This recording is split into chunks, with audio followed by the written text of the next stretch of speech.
Bom, alunos, nosso assunto hoje é colonização espanhola na América. Que a aula passada a gente viu as civilizações pré-colombianas antes da chegada de Cristóvão Colombo na América. Então agora a gente vai entender essa colonização espanhola da América. A colonização espanhola na América se dá a partir do século XV. Mas o que aconteceu na Espanha para que a Espanha fosse atrás, né, de colônias na América? Então vamos entender. A criação do Estado Nacional Espanhol. Essa criação do Estado Nacional se deu através do fortalecimento de algumas famílias após a Guerra de Reconquista. O que é a Guerra de Reconquista?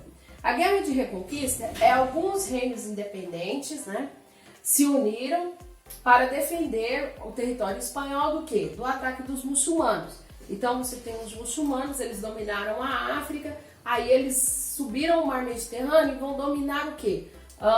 Os países mais próximos da Europa, Portugal e Espanha. E por isso que Portugal e Espanha são os primeiros a formar estados nacionais, como a gente conhece como os países. Por quê? A Espanha vai unir, né, as famílias de Castela e Aragão, esses reinos independentes, para o quê? Para defender-se dos muçulmanos. E também em 1498, ao casamento do Fernando e Isabel, eram o quê? Representantes dos dois reinos independentes da Espanha, do reino de Castela e de Aragão, e vão fazer uma unificação. Vão fazer uma unificação do quê? Vão unir a língua, os costumes, a economia e a política, né, dessa formação do Estado Nacional Espanhol.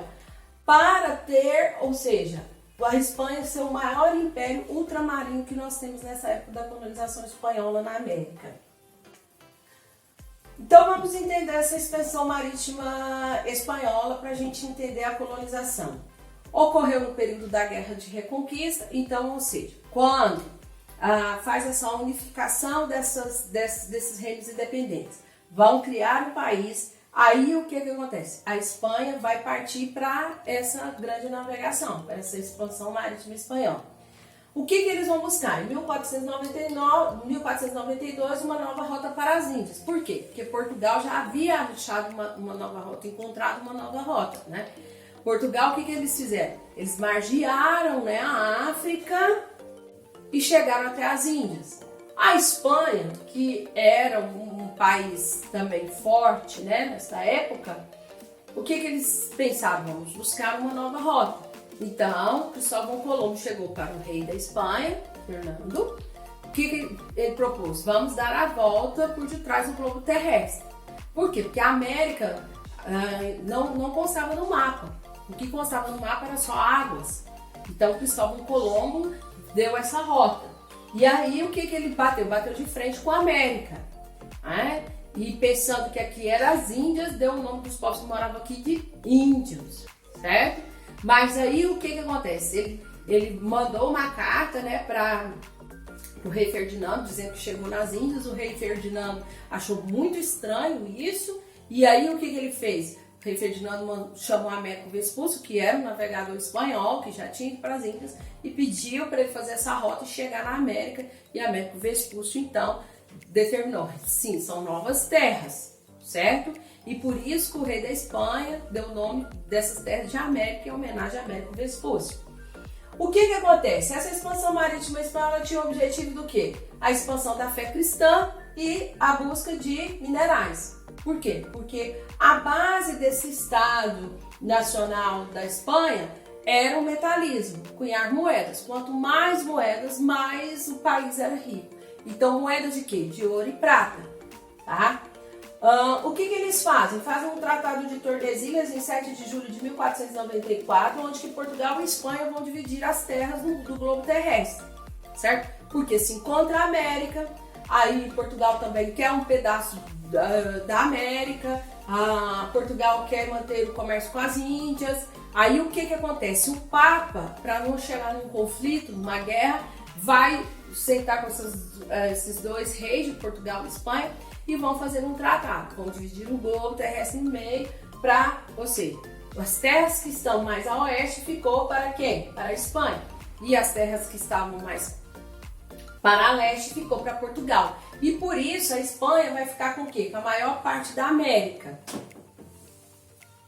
Esse aqui é um mapa da expansão marítima espanhola. É o que eu formei para vocês, ó. A Espanha está aqui e as primeiras navegações, né, por aqui. Aí depois vão margeando a América e vão dar a volta por detrás do globo terrestre até chegar aonde? Nas Índias, depois na África. Quem faz essa rota aqui são os espanhóis. Outra característica da colonização espanhola na América é a economia mercantilista. A economia mercantilista baseada no quê? No metalismo, no metal. Então, quanto mais metais, mais aquele país era rico. Então, a Espanha estava, assim, atrás de busca de ouro e prata e encontraram na América, né? Encontraram aonde? Nos grandes impérios que a gente viu, no Império Incaico e no Império Azteca. Por isso que eles dominaram esses impérios para conseguir esses metais, baseado no pacto colonial, no que? A colônia tem que fornecer produtos que sejam rentáveis para a metrópole. A colônia seria o que? A América, a metrópole, a Espanha. E só pode comercializar, a colônia só pode comercializar com a metrópole, com a Espanha. E a colonização espanhola na América teve uma característica clássica, né, dessa colonização, um porto único. Os espanhóis vão escolher um porto único para fazer essa comercialização no Oceano Atlântico. Então vai ter um porto único dentro da América Espanhola, eram 2 portos, e lá na Espanha vai ter um porto único para receber todos esses produtos de exploração, todo esse ouro e prata. Então aqui tem uma imagem, né, dessa colonização espanhola na América. Aqui os navios, né, que eram extremamente importantes, e a importância do ouro e da prata que foi encontrado na América Espanhola. Exploração das colônias na América, então através do pacto colonial a importância é a exploração dessas colônias. Os espanhóis Hernán Cortés e Francisco Pizarro dominaram vários povos indígenas, entre eles os incas e os astecas.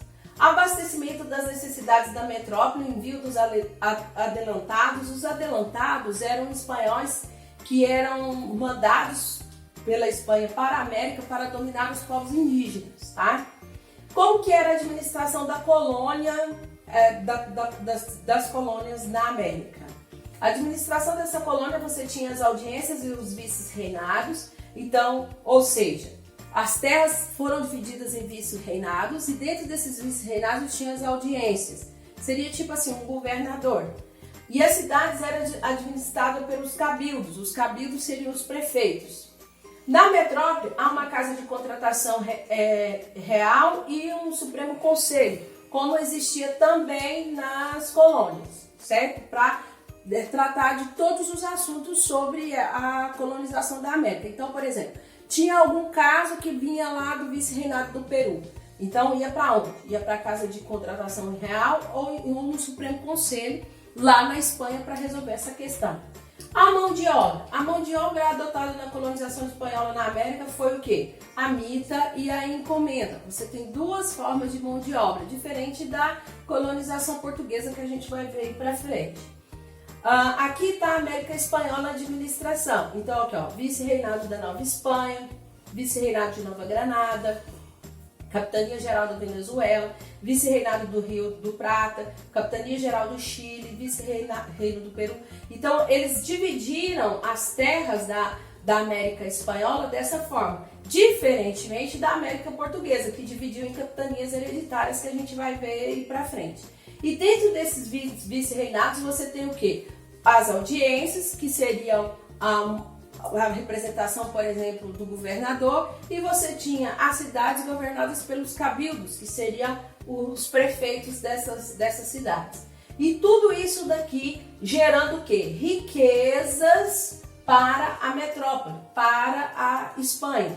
E o que os espanhóis encontraram aqui como riqueza? Ouro e prata, né? Tirado dos impérios, principalmente do Império Azteca, que está nessa região, e do Império Incaico, que ficava nessa região aqui. A sociedade colonial. A sociedade colonial na América Espanhola estava dividida da seguinte forma. Você tinha uma mão de obra indígena, né, um trabalho compulsório.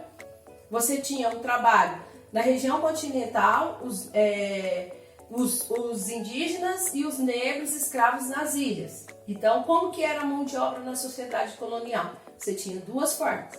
A mão de obra indígena era usada no continente de uma forma compulsória e você tinha os negros escravos, que eram usados nas ilhas. E estava dividida como essa sociedade?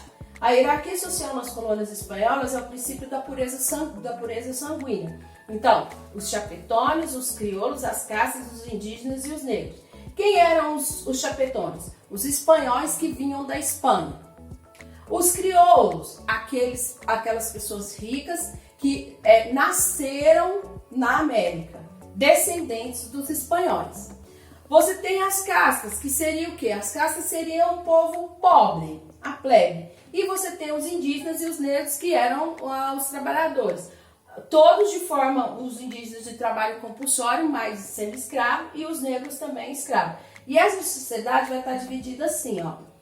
Poucos espanhóis, né, vindo da Espanha. Você tem uma classe de pessoas ricas, descendentes de espanhóis que nasceram na América. Você tem essa casta, que são os mestiços e os mulatos, então uma mistura, mas eram pobres.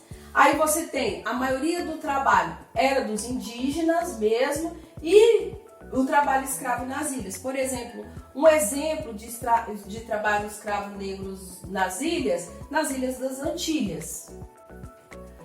Qual era a forma de trabalho dentro, né, então, da colonização espanhola na América? Você tem a mita, que era tipo de minas, obrigação dos indígenas de produzir, deslocado de sua terra em troca de uma remuneração irrisória. Então chegava nas tribos indígenas e falava assim para os indígenas: separa tantos homens que nós precisamos para minerar. Quem introduz a mita, gente, interessante a gente refrisar que não foram os espanhóis que criaram essa forma de trabalho. Quem criou essa forma de trabalho foi o Império Incaico. Eles faziam isso com os povos dominados, tá? E os espanhóis só se aproveitaram dessa forma de trabalho. E aí mandava esses homens para essas minas, para tirar a prata, para tirar o ouro, né? E pagavam um salário irrisório, ou seja, e muitos desses indígenas morriam lá nessa exploração. Então, já sabia que os homens que foram separados para fazer essa exploração, esse trabalho, eles já despediam das suas famílias porque provavelmente eles não iam voltar. Você também tem a encomenda. Aí a encomenda foi criada pelos espanhóis. A exploração de um grupo de indígenas sobre a obrigação de cristianizá-los e dar assistência social. A encomenda era feita muito na agricultura. O que se fazia? Um dono de terra pegava um grupo indígena, dominava esse grupo indígena, levava para sua terra, obrigava esse grupo indígena a trabalhar, ou também negro, também era assim dessa forma da encomenda. E qual era a obrigação desse dono dessa fazenda? Cristianizá-los na fé cristã e dar assistência social. Dar o quê? Comida e roupa, né? Então isso é trabalho escravo. Então você tinha essas duas formas de trabalho dentro da colonização espanhola na América. Aqui é um exemplo, trouxe uma imagem para vocês terem a noção. Aqui a mita feito aonde? Ó, eles estão tirando ouro nas minas, tá?